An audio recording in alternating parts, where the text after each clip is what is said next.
Over the last few thousand years, we have warped our own history. Our stories of the past have been changed, altered, mistranslated, and completely been misunderstood as we rounded the curve on the precession of the equinox. Modern views of our history account for many things, but completely dismiss many very important pieces in the puzzle.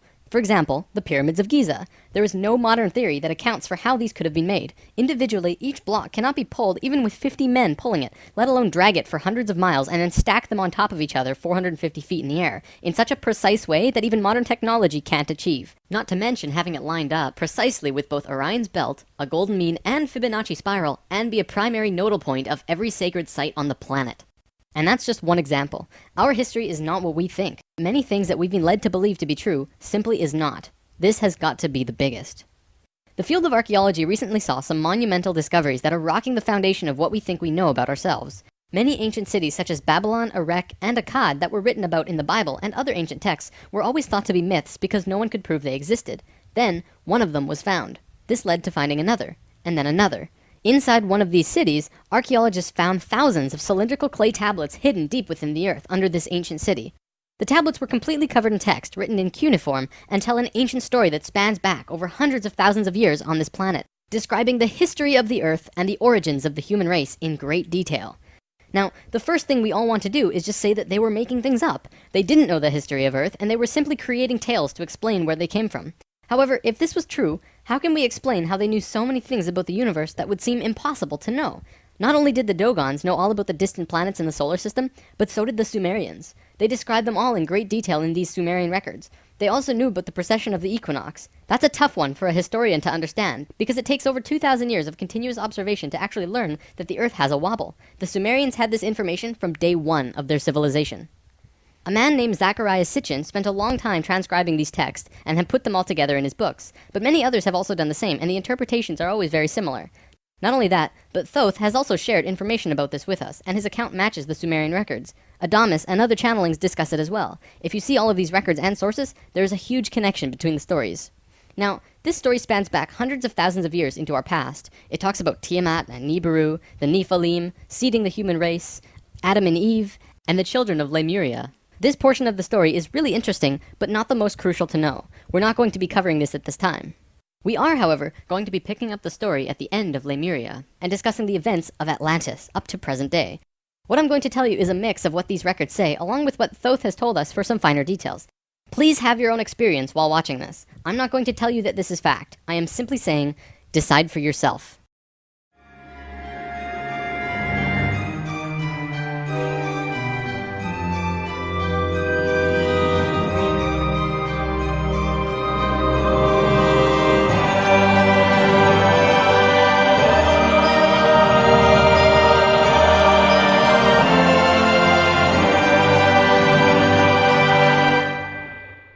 There was a time, long ago, when humans existed at a very high level of consciousness. We were interdimensional and were very psychic. We communicated through thought and emotion, much like how animals do rather than speaking or writing, which would seem very primitive. We lived primarily on a large string of islands called Lemuria, but there was a consciousness shift. We moved up in consciousness, and the islands of Lemuria sank beneath the oceans. At the time of this shift, a new continent rose out of the waters. We called it Atlantis. Back in the early 1900s, the spiritual path of the United States was similar to what's happening today. People began to learn about meditation and study ancient lands like Atlantis and Lemuria. We actually found quite a bit of evidence that Lemuria existed, and it had to do with coral. See, the ocean floor does rise and fall. Coral can exist up to 150 feet under the surface of the water. In 1910, the surface of the ocean was probably higher because they were able to see coral rings heading away from Easter Islands for a great distance. These rings were estimated to be found at 1,800 feet, which means that for them to have existed, they would have had to be much higher and sunk slowly. Probably more important, they also found the exact same fauna and flora from the Hawaiian Islands all the way to the Easter Islands. This is a great distance, but if you look at a map, you'll see a long string. That string, according to Thoth, used to run along the western shores of Lemuria. It is only on these islands that have the same flora and fauna. Same trees, bugs, bacteria, everything. Science can only explain this if there were closer land bridges between these islands at one point. Although we were studying this at that time, World War I began soon after, and we lost interest in spirituality and the ancient lands for a very long time. After the sinking of Lemuria and the rising of Atlantis, at first the human race became scattered. We moved to various islands and continents all over the world because we didn't have a home. Yet, we didn't know where to go. At that time, there were about 1,000 humans at a very high consciousness, more than all of the rest. They were called the Nakals. Today, we know them as ascended masters. The Nicals began preparing Atlantis to be our new home. They projected their energies across the surface of the continent in the form of the Tree of Life, not with 10 circles, but with 12, an extra on top on the island of Udal, and an extra on the bottom in the water. There were 10 components on the mainland, and even though it extended over hundreds of miles on the surface, it was projected to the accuracy of a single atom. We chose to move to Atlantis because of the Kundalini. In humans, the Kundalini is often referred to as the energy serpent that runs up and down your spine. When activated, it provides an immense amount of energy through all of the chakras. The Earth itself also has a Kundalini because the Earth is alive, like an organism, running from the center of the planet to a specific place on the surface. Wherever the Kundalini resides, the people there become the spiritual leaders of the world. The Earth chose Atlantis to be the new energetic center of the planet. After Atlantis, the Kundalini moved to the mountains of Tibet, which is why the Buddhists were the leaders in pure spirituality for the last 13,000 years. It was a very pure place. It moved again within the last 10 years, but that's a story for another time. If you want to read more, check out the book The Serpent of Light by Drunvalo Melchizedek. Suddenly, in a single day, the Nicals breathed life into the Tree of Life on the surface of Atlantis. This created vortexes of energy rotating out of each and every circle. Once the vortexes were established, the children of Lemuria began to be called forth. Millions upon millions of Lemurians who had settled all across the planet began to be pulled toward Atlantis. A great migration began. However, the Lemurian body of consciousness had only reached the age of 12 as a planetary consciousness. Because we were right-brained, we were a female species, like a 12-year-old girl. And some of our centers weren't working yet. They had worked with these energies, but only mastered 8 of the 10. Each migrating Lemurian was attracted to one of these 8 centers on Atlantis, depending on the nature of the individual. There, they settled and began to build cities. That left 2 vortexes with nobody using them, not a single person. These 2 vortexes were pulling life toward them, and in life, you can't have an empty place. Life will find a way to fill it. Similar to if you were driving along a freeway, following another car, and you drop too far behind, someone will fill the place. That's exactly what happened on Atlantis. Though the Lemurians had only filled 8 of the vortex areas, Mayan records state clearly that there were 10 cities in Atlantis when it fell. You can see these records in the Troano document, which is now located in the British Museum. This document is estimated to be 3,500 years old, and it describes in detail the sinking of Atlantis. To fill these 2 empty vortexes, according to Thoth, 2 extraterrestrial races stepped in. Not 1, but 2 completely different races. The first race were the Hebrews, coming from our future. Thoth says that they came from off-planet, but we don't know where exactly. The Hebrews were kind of like a kid who went through 5th grade and didn't make it, so they had to do that grade over again. They learned all the math, the left brain stuff, but they didn't get the right brain aspect of evolving consciousness, the doing. They didn't graduate to the next level of evolution, so they had to do it again. They knew a lot of things that we didn't know yet and brought many concepts and ideas to us that we weren't aware of yet. Now, if this is true, this would explain quite a few things about the Hebrew people in general. They seem to have many sacred geometries hidden within their culture. It also puts perspective on the story of Exodus. Perhaps Moses incarnated into that lifetime to free the Hebrews because they were not direct descendants of humans and were being treated unfairly. Or could it be that Moses was visited by an ascended master of the Hebrews who guided him to free their people? Given what we know about dimensions and consciousness, it definitely puts a fresh perspective on old stories that didn't make much sense. We could talk about this more, but let's continue for now. There were no problems caused by the Hebrews coming to Atlantis. They actually benefited our evolution. The other race that stepped in caused big problems. These beings came from the nearby planet of Mars. See, according to Thoth, Mars looked very much like Earth a little less than 1,000,000 years ago. It was beautiful. It had oceans and water and trees that were just fantastic. But something happened to them, and it has to do with something called the Lucifer experiment.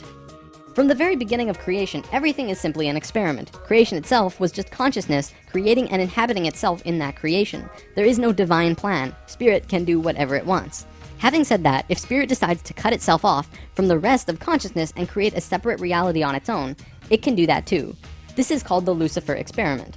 Because Spirit is God, it can do this. There is nothing wrong with that. We've kind of been led to believe that Lucifer is evil and the devil. This just isn't true. Lucifer is just another means of perceiving the reality. It is not a unity perception of oneness, but rather a duality perception of two-ness. There's a flower of life pattern for Lucifer as well, but that's a big topic for another time. Anytime the Lucifer experiment has been attempted in the universe, it always ends in failure. The species will cut itself off from love and will become incredibly male, left-brained. What always ends up happening is that everyone becomes very greedy. There is no compassion for one another, and everyone ends up fighting until they end up killing themselves. More than 1,000,000 years ago, the beings on Mars joined the Lucifer experiment, and it failed dramatically. Basically, they cut themselves off from the unity of the universe and created a separate reality. When the Martians severed the love bond, they became pure male, logical beings with no emotions. What happened on Mars was that they ended up fighting. Mars became a battleground. Eventually, it became clear that Mars was not going to survive. They blew their atmosphere away and destroyed the surface of the planet. Nova recently did an episode on planetary magnetics, and they found some interesting things about Mars. The planet didn't have a magnetic system, however the surface was magnetized, implying that at one point it did, but that something happened. Now, we've been discussing the star tetrahedron before, and now I want to give you a brief understanding of the Merkaba. The Merkaba was known in ancient times as the Chariot of Ascension. It is the star tetrahedral energy field around the body. All around the world there are references to this in ancient texts. When activated to its full potential, the Merkaba, which is both a tool and part of your being, can be used to do the impossible, included but not limited to changing dimensions and traveling through the universe. Before Mars was destroyed, they built huge tetrahedral pyramids. They built 3, 4, and 5-sided pyramids, eventually building a complex that was able to build a synthetic Merkaba. After a million years or so, it's been eroded, but the proof is there. Now, because the Martians were severed from the Unity consciousness, they couldn't create a living Merkaba. They simply used it as a tool. They created a synthetic Merkaba to travel in time and find a new home. A small group of Martians tried to get away from Mars before it was destroyed, and that place they found was Earth. About 65,000 years in our past. They saw this little vortex sitting there just pulling in life with no one in it. They didn't ask permission. Being part of the Lucifer experiment, they just said, alright, let's do it. And they stepped onto that vortex, and in doing so, they joined and changed our evolutionary path. Thoth's father, Thome, was one of the Nakals who set up Atlantis on the island of Udal. That island, the top of the Tree of Life, was the brain of Atlantis, and on it was a small city called Poseidon. This city is what Plato was discussing when he said that Poseidon bore 10 children, the 10 circles on the Tree of Life. Poseidon was made of 3 rings painted in black, red, and white stones, and it was the symbol for Atlantis. The inner circle represented the Nakals, the middle circle were the priesthood, called the Maya, and the outer circle represented the regular people of Atlantis. We'll come back to this down the road. There were only a few thousand Martians who came to Earth through the synthetic Merkaba. The first thing they did when they arrived in Atlantis was try to take over the continent. They tried to declare war and invade. However, they were vulnerable due to their small numbers, compared to the millions of Atlanteans, and we finally subdued them. We were able to stop them from conquering us, but we could not send them back. When this happened on our evolutionary path, we now had the planetary consciousness of a 14-year-old girl. The Martians were an incredibly male species, and also very old. So what you had was a 14-year-old girl being taken over by a 60 or 70-year-old man. We had no choice in the matter. The Martians just stepped in and said, like it or not, we're here. They didn't care what we thought or felt about it. Really, it was no different from what the settlers of North America did to the Native Americans. Once the initial conflict was over, it was agreed that the Martians would try and understand this female thing they lacked. This emotional feeling, which they had none of at all. Things more or less settled for a while, but the Martians slowly began to implement their left-brain technologies, which the Atlanteans knew nothing about. One after the other, the Martians kept putting out these left-brain inventions, until the Atlanteans slowly began to see things through their left brain. We slowly began to become a male species. The Martians gained control, bit by bit, until eventually they had all of the power, as was their intention. The animosity between Atlanteans and the Martians never subsided, not even till the end of Atlantis. They hated each other. The Atlanteans were shoved down and treated like inferiors. It was like a marriage that the female component didn't like, but the male component didn't really care if she liked it or not. It remained this way for a very long time, until about 26,000 years ago, when the next phase slowly began. Before we continue, we have to talk about polar shifts. See, in the 1930s, Edgar Cayce was channeling information for a geologist when he stopped and he said, "There's something you should know. In the near future, the Earth's poles are going to shift." Cayce was a brilliant man with a very strong connection to higher dimensions, where he communicated with other beings for the human race. Ultimately, it was because of his channelings that the belief system called New Age was created. This is again just putting what he was doing into boxes of understanding, because no one else understood what he was doing at that time. Nevertheless, when Cayce talked, people listened. Geologists began exploring the possibility of a polar shift, and they found something remarkable. A string of major pieces of evidence came forth and lent tremendous weight to what Cayce was saying, and they have now changed the world's view on the subject. Scientists believed that if there was going to be a physical pole shift, there would also be a change in the magnetic poles. Through studying lava beds, geologists were able to see where the planetary magnetics were when the lava beds hardened at certain depths. They found that the earlier magnetic poles were not where they were now, but in Hawaii. The last shift that took place was 13,000 years ago, and we will get there in the story soon. They did another test and found that it had shifted again 26,000 years ago as well. Scientists also learned that polar shifts happen very quickly. In a single day, the magnetics would do a complete flip, or turn 90 degrees. There's that number again. And within 24 hours, the sun would be rising differently than it did the previous day. This shift has happened hundreds of times over the last 100 million years on Earth, but it's speeding up now and happening faster and faster. Now only 13,000 years between each shift. A whole new viewpoint is beginning to be understood. From space, would this not appear as a pulse? Now, there's a lot more to talk about with polar shifts, but I'm going to give you the basics. A scientist named Charles Hapgood was studying this at great detail because the leading theory behind what caused polar shifts was still underdeveloped at the time. He came up with a theory that demonstrated to be possible through various experiments. Through these experiments, they learned that the surface of the Earth, the crust, could slip over the main mass of the Earth, which continues its rotation as if nothing happened. The crust would rotate and spin out of control until eventually it settles again in a new location aligned with the new magnetics. During this time, there are massive earthquakes and tsunamis and devastations that rock the world. Doesn't that sound a bit like the destruction described in the Book of Revelations? Now, I don't want to freak anyone out. Besides Edgar Cayce's account, many other ancient prophecies, including Nostradamus and Mayan prophecies, have talked about polar shifts in one way or another. And modern science is becoming increasingly aware that there is going to be a polar shift in our near future, which is lining up with our consciousness shift, though they don't take that aspect into account. It's funny actually, a while back, NOVA did 2 reports on polar shifts, and both times NASA shut them down. Then recently, NOVA released a new video called Earth's Magnetic Storm. That video shows all of the evidence for pole shifts without actually using the words pole shift. It's almost as if a specific company doesn't want us knowing about this and the evidence that's been brought forth. Polar shifts are directly related to the magnetics of the planet as well. Planetary magnetics are supposed to look like this, but the reality is much different. Our magnetics have been weakening over the last 500 years or so, and today, they look a little more like this. It was the magnetics becoming more and more warped that's causing many of the problems we've seen in the last 20 years. Birds follow the magnetics of the planet to migrate, and they've been ending up in places they shouldn't be. Whales were continually beaching themselves in the 90s because they followed these magnetics, which led them to land where there should have been water. As for humans, you know how on the night of the full moon there are more rapes, murders, and violent crimes than any other night of the lunar cycle? Well, the moon affects the magnetics of the Earth, slightly. But the magnetics are so warped right now, it's affecting how we think and act as a planet. Our collapse of social structure is related to the geomagnetics of the Earth. Or perhaps it's the other way around. There's one other thing that we need to discuss about polar shifts. They always line up with a consciousness shift. They are interrelated. Thoth lived on Atlantis for a very long time, and he told us that he saw the Earth shift 5 times, watching the sun rise in the east, and then the west, then the east, then the west. This is how to explain why during a consciousness shift at the end of Lemuria, it sank beneath the oceans and Atlantis rose. If the crust was spinning randomly around the planet, many geological events such as continents rising and falling would take place. Now that we have an understanding of polar shifts, we can continue with this drama on Atlantis. 26,000 years ago, we were exactly where we were today on the precession of the equinox. We had gone through our falling asleep phase, and we were about to begin waking up. It was at this point that there was a small consciousness shift. We actually went down in consciousness, not up. A piece of Atlantis about the size of Rhode Island sank into the ocean. This caused a tremendous amount of fear within the Atlanteans, because they thought they were going to lose the whole continent, like what happened with Lemuria. Because of the consciousness shift, one of the bigger things they lost was their connection to the future. They couldn't foresee big events such as the potential sinking of their home. After about 200 years, this fear began to subside. Now, in both the Bible and the Sumerian records, the accounts of Adam, Eve, and all of their children were recorded to have exceptionally long lifespans, like 900 years or so. So 200 years for us back then is like 20 years for us today. We'll explain how we got there soon. Things kind of settled for a while, and then between 13,000 and 16,000 years ago, a comet approached the Earth. Because we were living at a high consciousness across all dimensions, the Atlanteans became aware of it before it hit. A great conflict occurred in Atlantis. The Martians, who were in the minority even though they were in control, wanted to blow it out of the sky with their laser technology. However, the Nakals had learned of the comet's true nature, and the Atlanteans protested. They said that the comet was in divine order. They had to allow it to take place naturally. Let it hit the Earth. That's what's supposed to happen.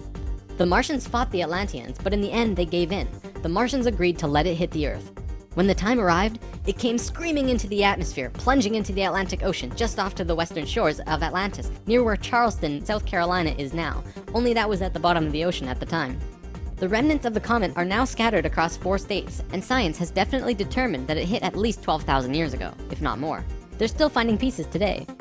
Although the main portion struck near Charleston, a few fragments actually hit the main body of Atlantis, crashing into an area right where the Martians were living, killing a huge portion of their population. They were pissed. They said, "It's all over, we're divorcing you, and we're gonna do whatever we want. You can do what you want, but we will never listen to you again." We know this whole bit. We've seen it in divorced families throughout the world. And the children? Well, look at our modern world today. We are the children. You can guess what the Martians did next. Their primary interface with the reality was control, and when their anger rose to meet their desire for control, they decided to take over the Earth. They began to once again create a complex like the one they built on Mars long ago to try and create another synthetic Merkaba. If they had succeeded, they would have gained control over everything on the planet. The only thing was, around 50,000 Earth years had passed since they had built a Merkaba, and they didn't quite remember how to do it. But they thought they did. The Martians built the buildings in Atlantis. They set up the whole experiment, threw the switch, and lost control. The destruction was immense. In this reality, you can hardly make a greater error than to create an out-of-control Merkaba. The experiment began to rip open the dimensional levels, not the higher ones, but the lower ones. To give an analogy, if you took a knife and slit open your stomach, the stomach acids would seep into other parts of the body that it's not supposed to be in. That's like ripping open the dimensions. The Martians almost destroyed the Earth. The environmental disaster we are experiencing today is nothing in comparison, though today's disasters are a direct result of these events. Because of this tear in the dimensional levels, a huge number of lower dimensional spirits and beings were thrown out of their comfort zone and into these higher levels. They were forced into a world that they did not know or understand. To survive, they needed bodies and began automatically entering into the bodies of people. For every human body, there were hundreds of lower dimensional spirits inhabiting them. These beings were Earthlings like us, but very different, not coming from this dimension. It was a catastrophe, probably the biggest the Earth has ever seen. The reason the Nacals were special wasn't just because of their incredibly high consciousness, making them like guides of Atlantis. They also had achieved what today we call immortality. Let's just say they figured out a way to keep their body healthy and young for as long as they chose, and could choose to pass on whenever they desired it. When reincarnating, they do not suffer the great memory loss that we do when we incarnate. They did it through their expanded consciousness and tantric interdimensional sex meditations. This is how Thoth was a priest king of Atlantis for thousands of years and stayed on Earth until 15 years ago when he gave all of his memories and understanding about sacred geometry to a man named Drunvalo Melchizedek. The Merkaba is formed out of 3 star tetrahedrons overlaid on top of each other. 2 of them are counter-rotating and the third is stationary. When the Merkaba is formed with the unity consciousness, it is formed internally with love. When it is formed externally through the Lucifer experiment, it does not have that love and can become unstable very quickly. The Martians' attempt at controlling the world took place on one of the small islands in the west of Atlantis. This place today is known as the Bermuda Triangle. It's a triangle because the top of the stationary tetrahedron of the Merkaba is actually sticking out of the water there, which causes a huge electromagnetic imbalance in that area. Many planes and boats have reported to have gone missing there. They just vanished without a trace. The imbalance is multidimensional, and in many cases, these ships and planes have been sucked into different dimensions, never to be seen again. That Merkaba is still there on the seafloor today, but from what I know, it's going to be corrected soon. The Nacals did their best to save Atlantis. They sent most of the lower dimensional beings back, at least as many as they could, and sealed up the dimensional tear. Despite this, the situation got really bad, really fast. All of the economic systems collapsed. Financial, social, and all concepts of how life ought to be completely broke down. Everyone on Atlantis began getting sick with weird diseases, and the entire continent went into a state of survival. Life was no longer about living. It became about surviving until tomorrow. It was a literal hell on Earth. The Nacals had no idea what to do. They were children compared to the events that had been thrust upon them. So they prayed.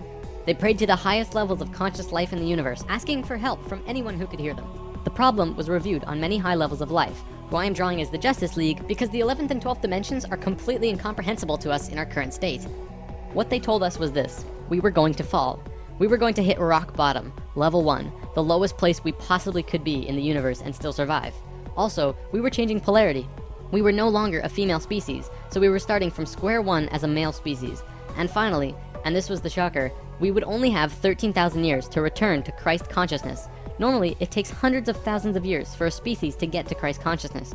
We had to do it in a fraction of the time. If we didn't, we would not survive. This has never happened before in the universe, ever.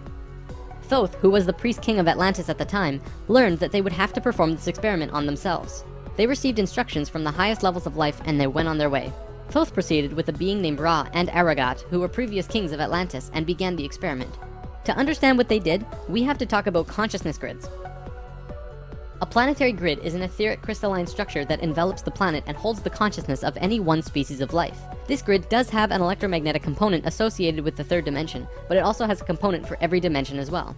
These grids are geometric, of course, and science will eventually discover that there is a grid for every species in the world. Each of these grids have their own geometry and are unique. There's not another one like it, just as the species itself are unique. These grids give off light as well, and from space they can be seen as the source of the bluish glow around the Earth. What Thoth and friends had to do was create a synthetic Christ consciousness grid, allowing humans to ascend to Christ consciousness in a very short time. But first, let's talk about the science behind the grid. Perhaps you've heard of the 100th monkey experiment. Over a span of 30 years, scientists were researching a species of monkey called macaca fuscata on an island in Japan. They were providing the monkeys with sweet potatoes by dropping them in the sand. The monkeys liked sweet potatoes, but they didn't like the sand and dirt so much. A few monkey children figured out that they could wash their sweet potatoes, and some of them taught the technique to their parents. Only a few of the adult monkeys did this though.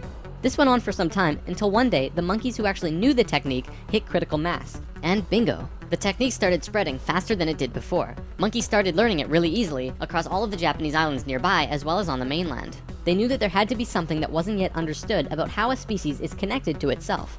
So what did we do? We tried it on humans. Our research team made a picture out of human faces. About 100 faces hidden within a single picture, but at first glance, you could only see about 6 or 7. They did several surveys with a few hundred people in Australia and said, all right, find the faces. Most people could only pick out 6, 7, 8, 9 or so, not many more. After that, the research team went to Britain and aired the picture on a closed cable BBC special that was shown only in England. They showed where all of the faces were, every last one. Half of the research team, which stayed in Australia, did the experiment again with new subjects. And lo and behold, people were just naturally able to see more faces. After this experiment, they knew that something definitely connects us all, and the field of noetics is learning more about it daily. It's mass consciousness. In lesson 11, I showed you the 3 levels of consciousness. Each of these levels have their own consciousness grids around the planet, and our second level grid is based on squares and triangles. Many governments of the world, especially the Russian and US governments, were studying our grids back in the 60s and probably earlier. When mapping out the grid on the planet, you find little military bases on many of the nodal points of the grid. There are tons of these bases way out in the middle of nowhere, like on little islands like Guam. This couldn't be a coincidence that these government powers placed their bases right where the little spirals came out of the grid. They were trying to take control of the grid, because if you control consciousness, you control what we think and feel. Of course, there was another organization that had its hand in both of these governments, and still do, and we will discuss them soon enough. This grid is visible through astral projection as well. 13,000 years ago, it began. Thoth, Ra, and Aragat were to create a global complex that was able to build a synthetic Christ consciousness grid over a 13,000 year time period. The first thing they did was to fly to a place which is now called the Giza Plateau, but back then it was known as the land of Chem.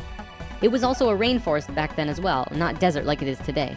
First, they created a grid around the planet 4th dimensionally, and then began to construct it in the physical 3rd dimension. They went to the male energetic axis of the Earth and constructed a complex which today is called the Solar Cross. These men were 6th dimensional beings at that time and were living at a very high level of consciousness, so whatever they thought happened instantly. It was that simple. According to Thoth, he built the Great Pyramid, not the Egyptian king Cheops. Thoth says that it was built 200 years prior to the pole shift and built very quickly. These pyramids were aligned precisely with both Fibonacci and golden mean spirals emanating from out of the solar cross. Interestingly enough, Edgar Cayce also channeled that the pyramids were constructed in this time. The pyramids were also found to be built from the top down. The stones on top were placed first, which has baffled researchers ever since. Every time more is learned about the pyramids, we move further into dark on understanding how they were formed. If what Thoth says is true, well, that explains everything.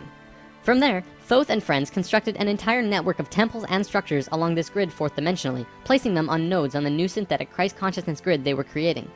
All of them were made with Fibonacci or golden mean spirals, and all of them were mathematically referred back to the solar cross in Egypt through the Great Pyramid. The creation of all of the sacred sites on the planet were no accident. It was a single consciousness that created them all, from Machu Picchu to Stonehenge to Zaghuan, you name it. There are a few exceptions, but most were created by a single awareness as part of a unity consciousness grid. Although the Great Pyramid was done all at once, many of these ancient structures of the world were made 4th dimensionally and slowly dropped in frequency until they manifested on the 3rd dimension over a long period of time. Richard Hoagland's research brings this forward, but he wasn't the first either. They showed how one sacred site is extrapolated from another to another to another. A hot topic of discussion right now are ley lines. These are simply geometric relations between sacred sites. Archaeologists are now finding these huge connections between major spiritual sites in the globe, and now we know why they're connected. These sites had to be built physically so that the Christ consciousness grid could manifest. In a way, think of the physical sites as the wiring of a giant wireless electrical system, and then it needs about 13,000 years of continuous energy flow for it to actually turn on. And just so that you're not left in suspense, yes, the grid was completed. It came to life and is now active, though not really used. Congratulations, Earth! We actually survived. Not only has Thoth told us this in person, but he's also written it down in the Emerald Tablets. These tablets were left in the Great Pyramid thousands of years ago. There are 12 tablets in total, formed from a substance created through alchemical transmutation. They are imperishable, resistant to all elements and corrosion. Their atomic structure is fixed in place, and no change can ever take place. In that respect, they violate the material laws of ionization. These tablets share a great wisdom, and you can read them at over 100 different levels of consciousness, and you will always understand them differently. If you're interested in this stuff, you should definitely consider reading them. As you can probably tell, Thoth plays a pretty large role in what happened. Most of this information comes from him. Thoth also provided most of this information about the flower of life and its geometric relationship to consciousness with us. And this stuff is tied intimately to the geometry of the universe. Considering the quality and quantity of information that he has shared, it makes you really start considering that this next part can be true. The Great Pyramid has a legendary missing capstone. According to the Emerald Tablets, deep under the Great Pyramid there's a room called the Hall of Records. This room was not built by Thoth and long predates the Atlantean civilization. Within the Hall of Records is the capstone of the pyramid, which is 5.5 inches high, solid gold, and completely holographic image of the Great Pyramid. It has all of the little rooms and everything. However, this leaves us with a 24 square foot piece of the Great Pyramid that's missing. If what Thoth says is true, that missing piece actually belongs to a very special airship that exists on Earth. And the way to the airship is through the Sphinx. The Sphinx, according to Thoth, is not 12,000 years old, but dates back over 5.5 million years on Earth. Deep under the Sphinx, about 1 mile down, is a round room with a flat floor and flat ceiling. Inside this room is the oldest synthetic object on Earth. The object is about 2 city blocks in size. It's round like a disc and has a flat bottom and top. It is also only about 3 atoms thick, except for a pattern on the top and bottom which looks like this. This pattern is 5 atoms thick. Thoth says that it's powered by consciousness, thoughts, and feelings, and connects with your own living Merkaba, which means that it becomes an extension of you and your own energy fields. The ship is also intimately connected with the spirit of the Earth, and is the protector for the whole planet. Thoth built the pyramid the way he did to fit with the ship. When on top of the Great Pyramid, it creates this image from above. The disc ship has a circumference equal to the perimeter of the Great Pyramid. As we discussed in Lesson 11, whenever that ratio appears, life occurs. This ship can only be used by the purest of souls. See, whenever we approach the point in the precession of the equinox where our poles do these shifts, we become very vulnerable. Things often degenerate, and while things become chaotic, there are often other species who wish to take us over. This has always happened, not just with us, but with all evolving consciousness. Every time a takeover seems imminent, a very pure person will find their way to the ship and raise it into the air. The Earth and Sun will connect with that person and give him or her great power. Then, whatever that person thinks and feels will happen. And think about it. If consciousness is the primary core component of the entire planet, does it not make sense that it would have its own defense mechanism? This defense is an airship that plugs into the Earth and the Sun, allowing the Earth to have protection. Our takeover event actually already happened, the same year the Christ grid was activated. The year was 1989, and we were having some troubles with the Greys, a race of ETs who were slowly plotting takeover due to a previous scuffle we were having. A very pure woman in Peru made the ascension process into the Christ consciousness grid and found the ship. She tuned it to the frequency of the 4th dimension, where she raised it through the Earth and into the air, and manifested a situation for the Greys to leave. Within a very short time, the Greys began getting sick, and remained sick for as long as they stayed here. They have been forced to leave for now, and we are once again safe. The ship is a warship in that whatever race is trying to take over, the person will just think them away, think up a situation, and force them to leave. Returning to the events on Atlantis, after completing the complex in Egypt, Thoth and pals returned to Atlantis, where they waited for about 200 years until that critical point on the precession of the equinox where the poles would shift. They knew that Atlantis would sink, and they would be ready. Previously on Thoth and Pals! Thoth, the poles are shifting. Oh, the pole shift? Yeah, whoa, what's wrong with your eyes? I don't know. When Thoth first saw signs of the polar shift, they returned to the land of Chem and raised the warship into the sky. They went to Atlantis and picked up the Nakals. The Nakals weren't just passengers though, and each and every being was working in unity to create a very powerful Merkaba around themselves and the ship. They returned to the Great Pyramid and landed the ship on top, forming the phi ratio with the pyramid. And then, it happened. The poles began to shift, and human consciousness began to plummet. Simultaneously, the electromagnetic and magnetic fields of the Earth collapsed, and all life on the planet went into the Great Void, the 3.5 days of absolute blackness described by many ancient cultures in the world. The Emerald Tablets say that whenever we go through a polar shift, we go through a void space as we change our frequencies for about 3.5 days. This is also in the Troano document, depicted by 3.5 stones painted black. This refers to a time when we go through what science calls the electromagnetic null zone. During the pole shift, a phenomenon takes place where everything just seems to disappear for a certain time. Usually it's between 2 to 4 days, and the last time it was 3.5 days. Here's where it gets interesting. What happens to us does not usually happen to a normal species, because most advanced species will have their Merkabas handy at the time of the shift. We didn't, due to our little crisis, and we got sucked into the void space without protection. This resulted in us losing our memories. Science realizes that all of our memories are connected through cells in our brains as well as fields around our heads. What is not entirely understood by science yet, at least not directly, is the connection our memories have with the planet itself. We've discussed this before. The magnetics of the Earth affect how we think and act. The Merkaba is an electromagnetic field that you create around your body that can serve as protection from void as you're consciously going through it. What happened to us when we didn't have that protection? It was a clean wipe. When we existed on Atlantis, we were living at a very high level of consciousness in a higher dimension. We had extremely advanced and sophisticated bodies and minds, and were capable of practically anything, living in a dimension where molecules were spaced so far apart that consciousness could interact with them without physically moving. It's hard to explain because you can literally shape your environment immediately through your consciousness in these higher frequencies. In that sense, we were creators, knowing and understanding oneness, beings of love. But then we fell. We dropped back down to this place called the third dimension. We also fell in consciousness back to zero. We forgot how to use the pineal gland, and it slowly shrunk to the size it is now, like a raisin, where it's supposed to be eyeball size. When this happened, we forgot how to breathe source energy into our bodies, and our lifespans went kaput. Eventually, we went from 900 years to what it is today. We had not experienced this dense reality that we had before, at least for a very long time. We were kind of like a supercomputer that gets completely wiped. No operating system or anything. We had these advanced physical bodies, but we didn't know how to use them. This is why today we are so physically advanced compared to pretty much all the other animals in this third dimension. For a time, the survivors of the Atlantean fall, and there were a few, were literally hairy barbarians. We even had to rediscover fire. The reason we're having such a hard time finding evidence of Atlantis is because for the most part, the events of Atlantis took place on a much higher dimension than our physical Earth exists on right now. Everything I've drawn of Atlantis can't be taken as that's what it looked like, because it didn't. This landmass did physically exist, but the Atlanteans were not inhabiting that dimension of its existence. If the warship hadn't been protected by the Merkaba, the Nacals would have lost their memories. They retained their memories when the Earth came out of the void and began their work once more. Thoth and 1/3 of the Nacals went to the Island of the Sun in Bolivia. Aragot and 1/3 went to Tibet, and Ra and the remaining third went to Egypt, where they waited. Now, we're going to begin bridging the gaps between this story and our current history. In between the fall of Atlantis and the dawn of our first civilizations, who were the Egyptians and the Sumerians, there was a 6,500-year gap between them. What was happening to us in that time? We have to look at this precession chart again. This is where we fell in consciousness, point C, and this was our falling asleep phase too.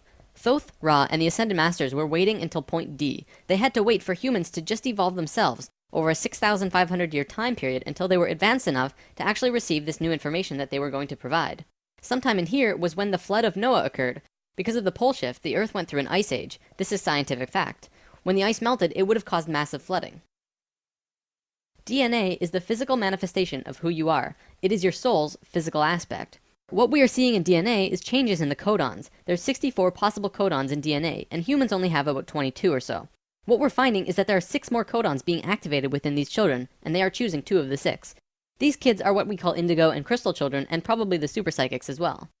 Now, this is a chromosome. Basically, what this is lots and lots of DNA wrapped into this weird H-like shape. This is located in every cell and is part of your body of consciousness. What Thoth tells us is that every level of consciousness seen here not only has its own consciousness grid, but its chromosome change as well. The second level, where we are now, has 44 and 2 chromosomes. To any scientist, this is basic biology. The first level, however, has 42 and 2, and this third level has 46 and 2. The fourth and fifth have 48 and 2 and 50 and 2 respectively. The primary physically visible difference between these DNA in all life is height. The first level has an average height of 4 to 6 feet tall. The second level, us, has an average height of 5 to 7 feet. Third are about 10 to 16 feet, which we are about to translate to. Fourth is 30 to 35 feet, and the last is 50 to 60. You may remember a being named Metatron, the Hebrew archangel who is the perfection of what humanity is to become. He was 55 feet tall, that guy. The last 2 heights are far in the distant future for us, though. This is a place in Egypt today called Abu Simbel. The first thing you notice is that these statues are huge, but with the information about the DNA, this paints a different picture. These beings would be in the 60-foot range if they were to stand. They were at the 5th level of consciousness. These beings on a different wall are 35 feet tall, 4th level of consciousness. Here are some 3rd levels as well. Archaeologists saw this and thought that it meant that the man was just much more important than the woman, when in actuality, the kings of Egypt had 5 different names, one for every level of consciousness. Some of the kings were even able to translate into different dimensions, and that's how they guided the population with the power of the gods.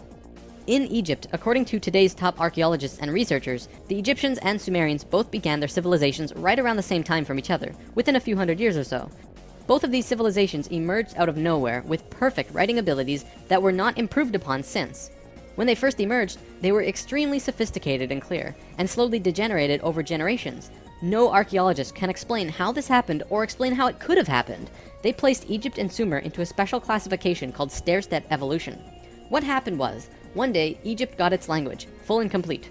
Then the knowledge leveled off. And then it got another massive leap a little while later. Then suddenly, they knew everything about water and moat systems just perfect. Then, a little time later, bam, they're masters of hydraulics. How did Egypt and Sumer do this? Well, this is what Thoth said.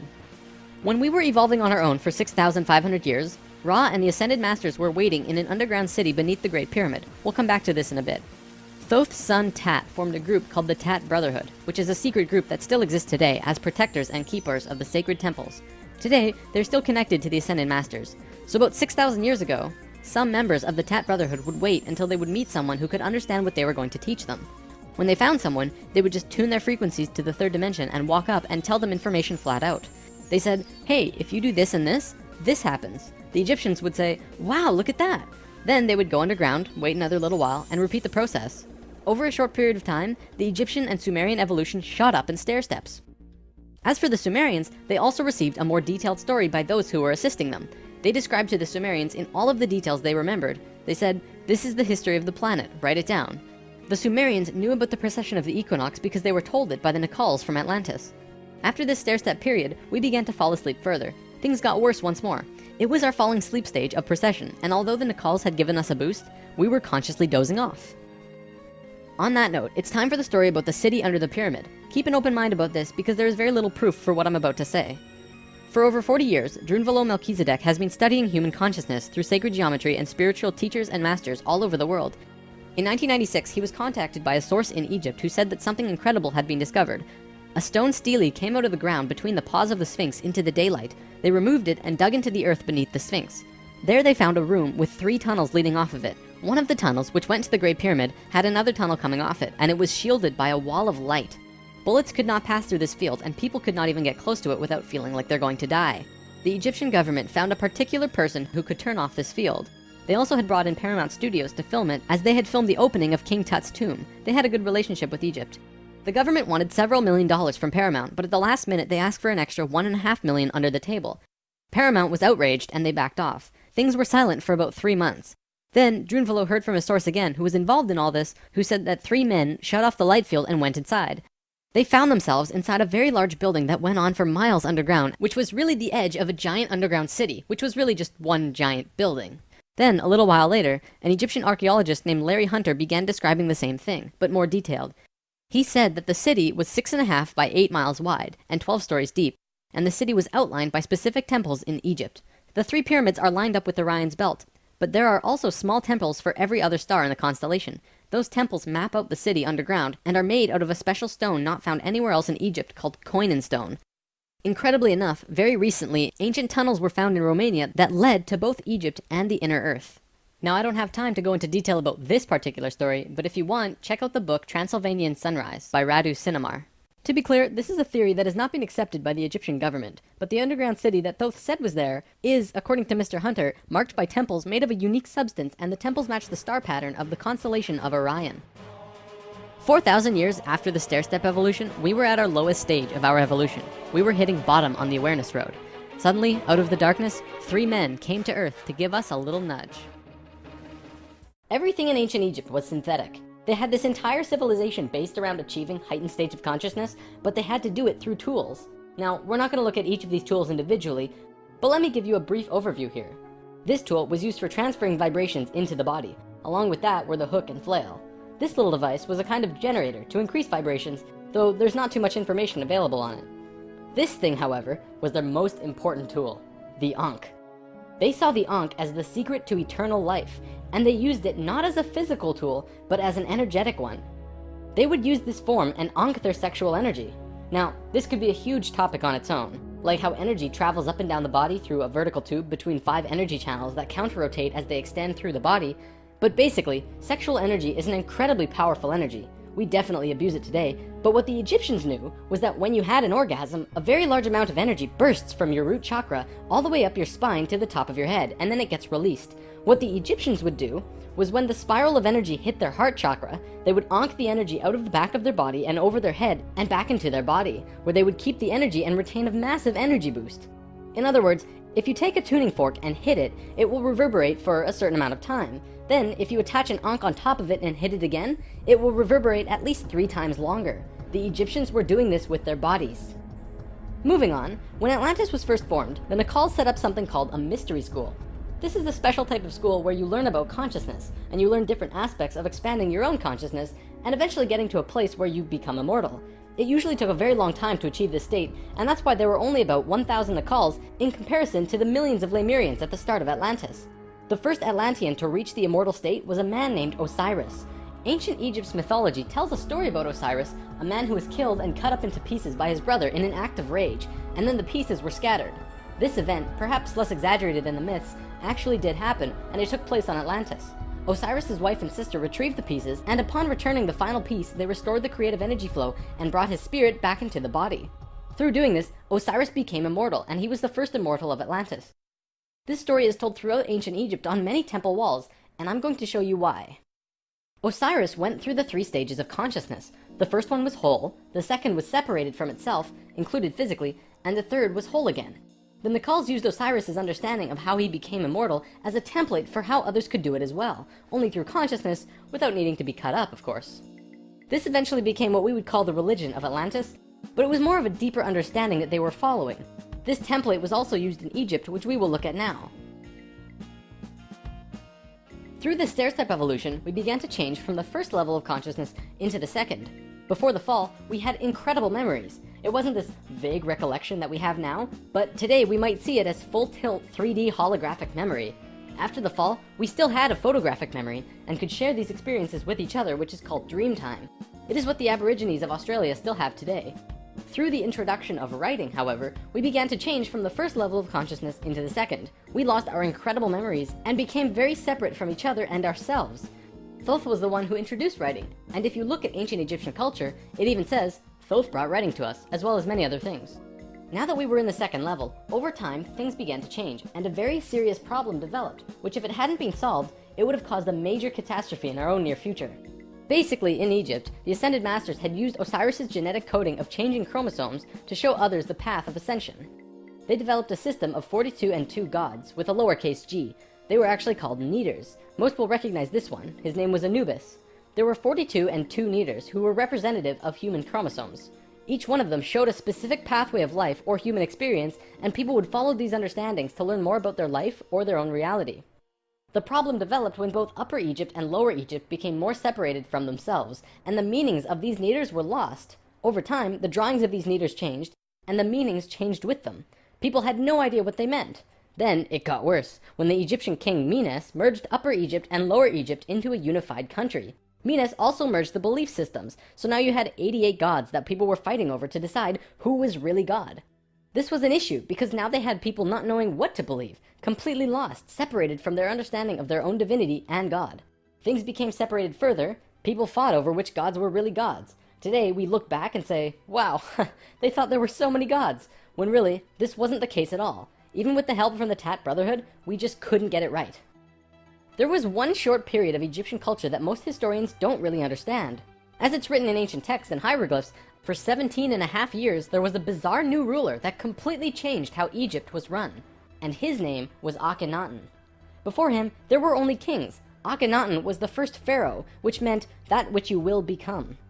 He was also, believe it or not, 15 to 16 feet tall, at least that's how he was always depicted, and had an elongated skull. Both of these aspects are related to Christ consciousness.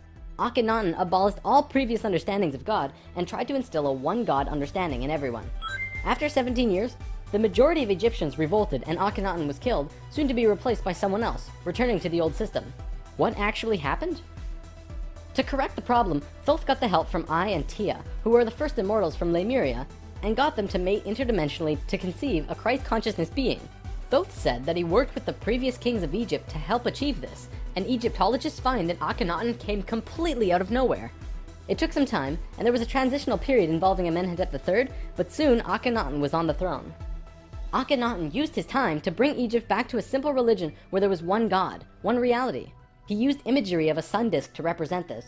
The priests in Egypt didn't like that because the religious beliefs were centered on the priests. Then he comes along and says, you don't need priests, God is within you, and you can access God from within your own selves. Well, they didn't like that. He also pulled the military back and said, don't attack unless someone else attacks first. The military didn't like him either. Plus, the people generally didn't like him because they enjoyed worshipping their many gods. Eventually, they disposed of him. After all that, what did Akhenaten do that evidently saved humankind? Well, he developed a mystery school, with the intention of showing a small group of humans a way to ascend into the immortal state. Usually, it took hundreds of years to reach the level of immortality, and Akhenaten had 17 years to produce results. This was a very close call, but he did it.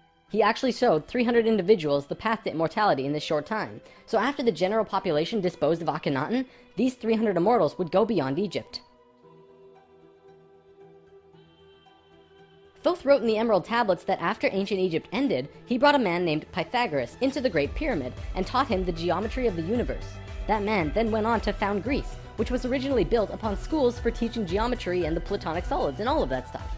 Thoth lived a lifetime here as well, where he was known as Hermes Trismegistus. Akhenaten's immortals became a group called the Essene Brotherhood. They first migrated to a place called Masada in Israel. Even today, Masada is known as the capital of the Essene Brotherhood. Now get this. In this brotherhood, there were two people in particular, a man and a woman. You might have heard of them. Mary and Joseph? See, it was part of the Ascended Master's plan that they would bring in a being who would show the pathway to Christ consciousness. He would come to Earth as a second-level being, a regular Joe, and achieve Christ consciousness through the course of his life. Then, the ascension process, the transitional experience from the second to third level, would go into the consciousness grid that was still being formed.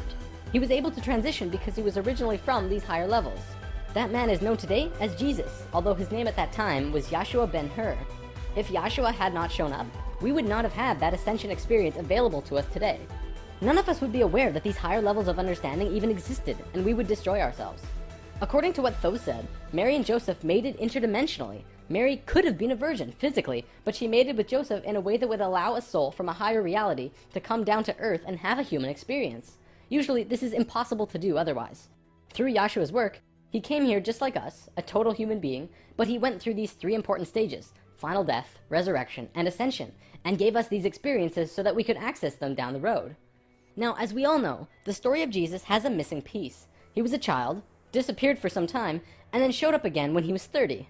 In a book called The 18 Absent Years of Jesus Christ, the leading theories about where he went was actually out east to either the Himalayan or Tibetan mountains, where he became an enlightened guru. He brought his teachings back to the world after that. If you remember from part 1, the Kundalini of the planet was residing in Tibet at that time. They were very spiritually adept people living there, and remain so today. Now, on the topic of Christ, there's something else I'd like to bring up: the Lord's Prayer. Today, we know this as the only prayer that Jesus taught, but did you know it's actually a geometric prayer meditation? A man named Bodhi McCoy spent over 20 years working with this prayer and analyzing it with sacred geometry, and has discovered some incredible synchronicities. In his book, Live the Promise, he explains how the original prayer, not the extended version mind you, has 7 segments or thoughts, which align perfectly with the 7 chakras as well as the 7 original branches of yoga. Bodhi teaches how to do this prayer meditation, as well as meditations him and his wife have developed based on the Lord's Prayer, called heart dances. It's really quite incredible to see how it all works with the pure geometries of the universe. If you wish to learn more, check out livethepromise.net. If you study Christian religion and Egyptian religion, you'll actually find that they parallel in almost every way except for the Egyptians' understanding of God. Most evidence shows that Christian religion came out of Egyptian religion, and then later they went back and discredited the Egyptians. Around 300 AD, there was a council called the Council of Nicaea, which was the syndication between the Roman political and religious authorities. Basically, the religious leaders and political leaders realized that they could unite and impose more influence on the people and control society through their unity. It's right around this time that we begin to see the manifestation of the New Testament, which was put together from scriptures and stories, some newer and some much older, which were renewed and superimposed on the life of Yahshua ben Hur, which today we know as Jesus of Nazareth. The term Christ actually stems back from much before the Bible. It comes from the word Christala, which is a word that derives from the original 7 core audible sounds of creation. When the creation of the universe occurred, the original tones were ka, ra, ya, sa, ta, ha, la. Christla actually was broken down on earth into 2 words, Christ, which soon became Christ, and Hla, which became Allah, which were broken down and changed through oral tradition. The symbol for Atlantis was 3 rings inside of the other. The inside were the Nacals, the middle ring were called Maya, and the outer ring were the Atlanteans. The Maya's job was communicating the messages from the inner circle out to the regular people of Atlantis. When Atlantis sank, the Maya took their knowledge, a crystal skull with memories of Atlantis, and their calendar, and went out to what today is called the Yucatan Peninsula, birthplace of the Mayan civilization. Their calendar is the most advanced, detailed calendar on the planet, and it has its roots in Atlantis. Over the last few hundred years, a group of people have slowly monopolized the entire world into what it is now. Today, there are 13 families that are among the richest families in the world. They have their hands in next to every organization and government and control over 95% of the money. They control our modern world from the very tippy top. Today, we like to call them the Illuminati, except that's not really who they are. The word Illuminati means enlightened ones, which was established long ago as a secret society that was focused around expanding knowledge through scientific and spiritual understandings. Secret societies were not originally bad, but rather consisted of those who just kind of got it. They understood information that the average person at that time would not accept and demonize. These societies had to be kept a secret because of the control that the church had and refuted against what they wanted to explore. This is where Freemasonry originally comes from. If you do the research on the time periods, what probably happened was that the church, who had the majority of the control at the time, probably infiltrated some of these organizations to make sure that they were not creating plans to expose information and destroy the world order that they had created. This led to the church exposing some of the societies as devil worship and blasphemous, and fear of these groups rose. Over time, many secret societies branched off by those who were corrupt or previously infiltrated by the church, and gained more control through the church and large organizations that were being established. Today, there exist 13 families around the world who pretty much own the world, with over 95% of the money and a lust for greed, power, and control. More and more information has become present lately that many of these families may have DNA that is different than the rest of the human population. It is speculated that they share DNA that was passed down from the Martian race or other species races. They contain no love or emotion and are completely power-driven. This brings us to the end of the human history story for spirit science, but of course, it's not really the end. For one, we've only really scratched the surface of discussing many of these topics. Secret societies, for example, would take another 2 or 3 lessons to really get into. Plus, the human history story won't end because we're still living it, and what happens next is ultimately up to you. This story, while seemingly unbelievable and at times outrageous, does explain a lot. Think about it. We've covered the Bermuda Triangle, the face on Mars, Jesus, what the Egyptians were doing, the rise of Greece, pretty much most modern religions, the reason we popped up out of nowhere 6,500 years ago, the stair-step evolution of those cultures, and the story of Atlantis, which has been elusive to us at the best of times. It also explains the Great Pyramids and their connection to all of the sacred sites on the planet, the Sumerian tablets, the Emerald tablets, Lucifer, and as for the Hebrews, if you read their Talmud, it actually seems to suggest that they're not from here. I'm not going to tell you to believe it, but it definitely puts some perspective on many questions and aspects about the world which we generally just don't have conclusive answers to. Take it with a grain of salt though. After all, it is just a theory.